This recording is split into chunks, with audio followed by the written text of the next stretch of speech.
What is going on, you guys and girls, today? What is going on, you guys and...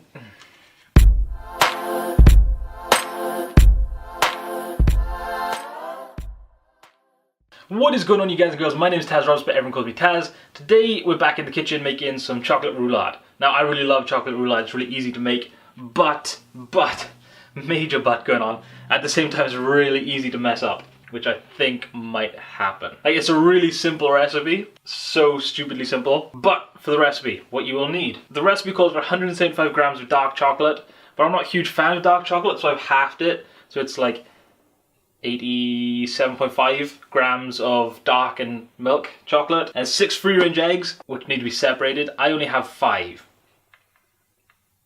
which is slightly problematic. Next, 175 grams cast sugar, which we got there, and 2 tablespoons of cocoa powder, which we got there, and 300 mils of double cream, which we've got there, and then icing sugar just to decorate on top, yeah? Cool. So, I'm gonna separate these eggs. Wait, actually, let's have a look at this recipe. So I need to preheat the oven first. So I'm gonna separate the eggs, then I'm gonna preheat the oven. Or should I preheat the oven now? No, I'm gonna separate the eggs. Okie, so, while I was separating the eggs and the yolks, I did get a little bit of yolk in the whites and a little bit of whites in the yolks because one of the yolks broke. Only one. Didn't get any shell in either though. I deserve a high five for that. We did also melt the chocolate, so it's all nice and melted here. All ready to go. Next, we need to mix the egg whites until stiff, and then add sugar to the egg yolks, and whisk that. I just realized I don't have a bowl for the cream to mix the cream up. Okay, awkward.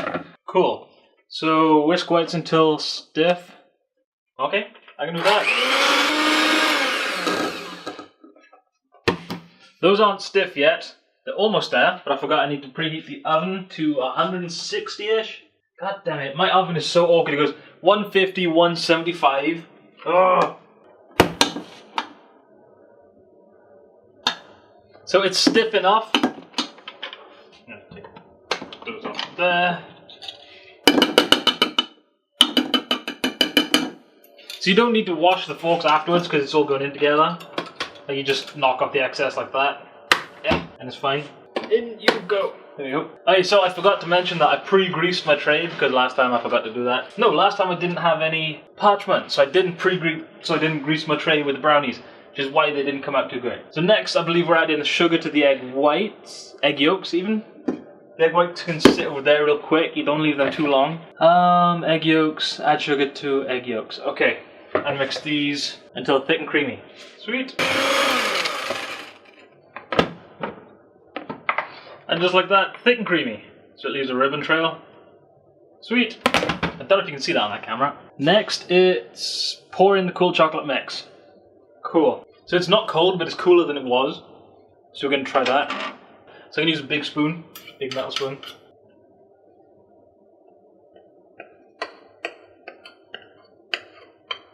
And then you want to fold it in really gently. Because you just put all that air into it, you don't want to knock it all out. This spoon isn't great.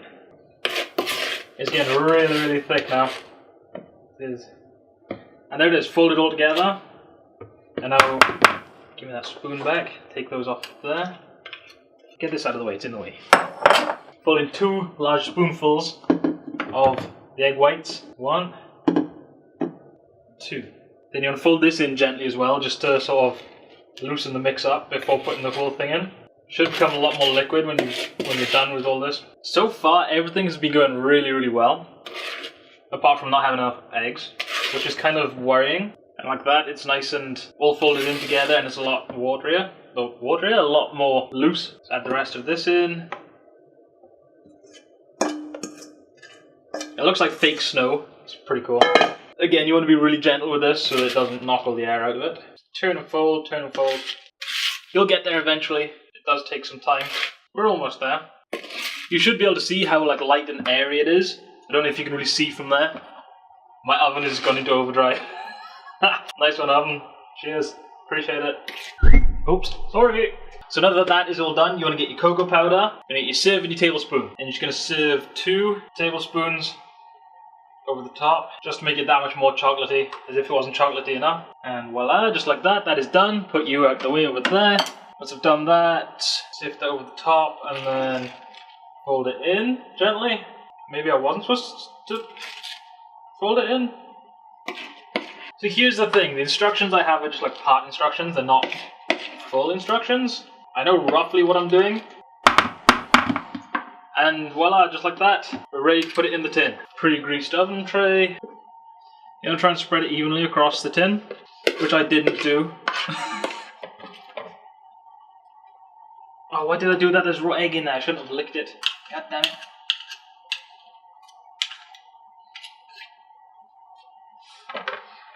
And now you want to just gently wobble it and tap it so it fills out the whole of the tray. So we need a little bit more over there, lean it that way, give it a little helping hand. Need a little bit over here. Spin it that way. Over there, give it a little bit of a helping hand. So you don't want to tap it down too much because it'll knock the air out. Give it a little bit of wobble, wobble, wobble. That looks good. And now into the oven for about 20 to 25 minutes. Oh! I forgot to move the grills.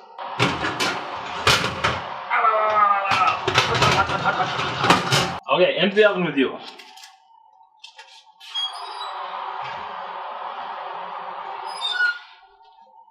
So you're going to wait somewhere around 20 to 25 minutes for that. And while we're doing that, I'm going to do the dishes real quick, because then I've got something to whisk up my double cream with.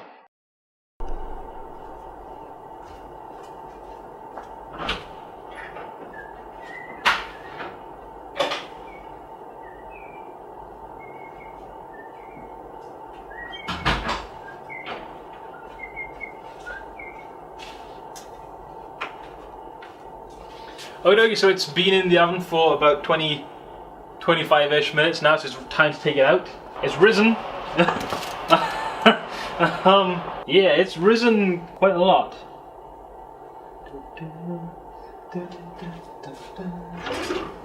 Where's my stabby stick? Hello? Pokey stick? Are you in here? Aha! Out! I found the stabby stick. So stabbing it came out clear, so we gotta let that sit and rest and cool down until it's like complete. Well, there's two ways to do this, right? So I can wait for it to completely cool and then pull it out, slap on the cream and then roll it. Or I can pull it out when it's still warm, fold it and wait for it to cool, and then unfold it and add some cream on top. But the way I like to do it is just wait for it to cool completely and then get it out and do away with it. So that should shrink quite a lot. Like, I didn't expect it to rise that much, but it should shrink to quite like a thin roll. I was gonna roll it lengthwise, but I think I'm gonna have to roll it the other opposite way to lengthwise. But yeah, what we're gonna do now is make the cream to go in the middle. So I've got some vanilla stuff here. Vanilla bean paste. I don't know what this is. I found it in the cupboard. I'm assuming it's like vanilla extract stuff that you eat. Woo! Wow! Yep. So that's vanilla. Probably check the best before date out. Why is it so difficult to get this plastic packaging off? I have conquered it. So what I'm gonna do now is, I got my icing sugar, my vanilla and my cream. Is that icing sugar? Yeah. I'm gonna throw my cream in here. Oh! I never thought I'd ever struggle opening a pot of cream. Oh, it smells so good. Pour all of that in there. We might not use all of this. Kind of hoping we don't. So I just eat it then. Yeah, that's in there. Spoon. So my nice little spoon and sieve. So what I'm going to do is I'm going to sieve some icing sugar in there. Okay. There's lots of like lumps and rocks in this. I've never quite seen icing sugar like this. I'm kind of glad I decided to sieve it now. I was thinking about like, I don't need to sieve sugar, I'll just dump it straight in. Oh, that's in there. And now we're going to do with the back end of the spoon. God, this smells like cough syrup.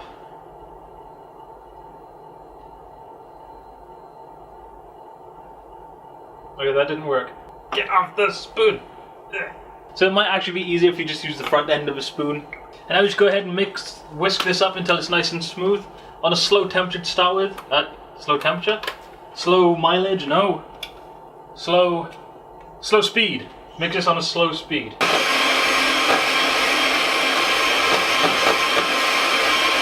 Okay, so, important part, taste the cream. Make sure that it doesn't taste like just plain cream. That's pretty good.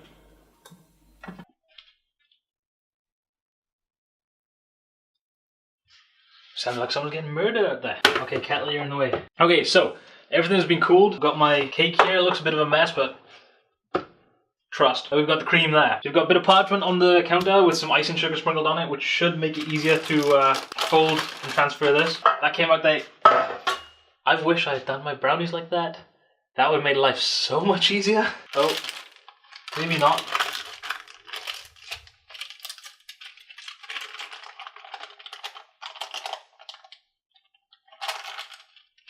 Oh, okay. The inside isn't fully cooked. Or it's not fully dry. So in this case, what I'm going to do, I'm going to throw this back in the oven, flash it for about 5-10 minutes. That should do the trick. Okie dokie, so the cake is cooked. I pulled out the tin. We did have a moment where the top sort of caught a little bit, but we'll see that. So now I'm going to just pull the parchment / greaseproof paper off. Like so. Et voila. So this, I think this is going to be the top right here, or the outside that you see. Flip you under there. Can we flip you without you breaking? Yes. So as you can see, the top is a little bit not good looking. Like it caught a little bit bare, so I cut that off. So what we're going to do, we're going to cream on here and cover this bit in cream, and then we're going to fold it, or try to fold it. I don't know if I'm going to fold it this way or if I'm going to fold it that way yet. I think I'm going to fold it that way. Cut along there, nice and small, and then like 1.5 rolls maybe. I don't know, we'll see. I think I've got too much cream, which isn't bad. You're going to slap this on at a decent amount, but not too much. And you're going to leave a gap at the top and the bottom. I just ruined that gap there. Didn't see that. Nobody saw nothing. Oh, the edge is falling off of there. Good sign. Oh, I just ruined. Cut that. It's okay though if it comes out the sides, because we're going to be cutting the sides off. Need a little bit more there, because that's where I had to cut a bit out. A little bit more here just to make it even. Because nothing worse than biting into a slice of chocolate roulade, or any sort of roulade, or Swiss roll, when you got no cream or anything in it. Actually, stop breaking, son of a bit more. Okie dokie.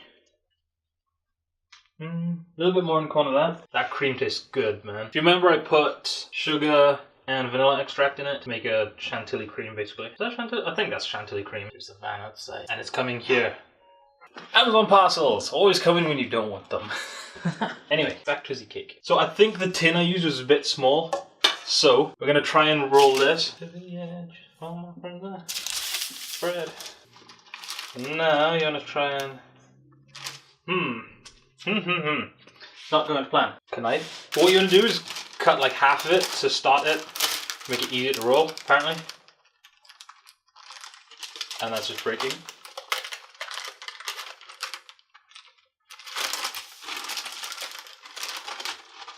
It broke! That's frustrating. It's too dense, I think.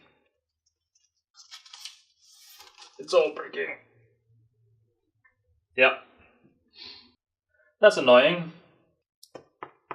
What to do with it now? I mean, I guess I can just chop the edges off. Because I'm doing this for myself, I can just chop the edges off there. And voila! An almost chocolate roulade. So it didn't... So this oven I've got, the thing is, the temperature gauge on it, or yeah, the temperature gauge is like kind of a rough estimate, so it's not accurate at all, so I'm blaming it on that. So the outside cooked quicker than the inside, so I should have had it on a lower temperature. Same as the brownies that I did, I believe. Anyway, it didn't turn out as planned. As you can see, it didn't fold, it was too dense, too chewy inside. This is more of a brownie recipe or a brownie mix than the brownies I did. But that's gonna do it for this video, I think. I don't know if I can take much more disappointment in this video. Anyway, this is it. There might be another video at the same time next week. I don't know. You'll have to wait and see. Oh wait, thumbnail.